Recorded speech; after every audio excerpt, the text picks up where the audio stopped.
Contrairement à son confrère le DPE, sa durée de validité. Pour une transaction immobilière, le diagnostic électricité et gaz est valable 3 ans. Pour du locatif, c'est 6. Et lui, il coûte combien, ce diagnostic électrique? Peut aller, d'une cinquantaine d'euros pour vraiment des biens très petits à, 150-200 €. Il est obligatoire pour tous les logements? Dès lors que vous avez une installation de plus de 15 ans, oui, c'est obligatoire. OK.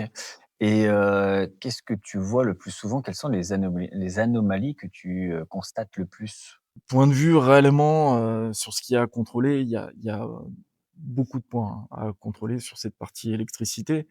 Mais oui, ce qu'on peut voir régulièrement, c'est le manque de mise en place de différentiels 30 milliampères, par exemple, des défauts de terre.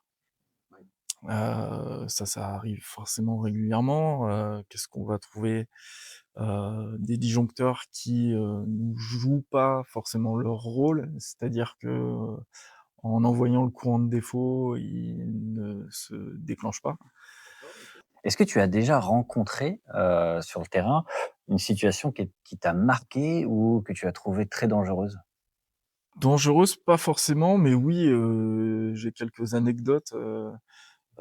Donc dans le cadre du, diagnostic électrique, on doit, vérifier si le disjoncteur fonctionne correctement, et en en testant, l'appareil, c'est-à-dire en appuyant sur le bouton test, l'appareil s'est jamais réenclenché. Donc il a fallu prévenir, RDF ou le fournisseur d'électricité, le disjoncteur principal, pardon, ne se remettait pas en place. Il a fallu, faire intervenir Enedis. Et donc tu as dû revenir?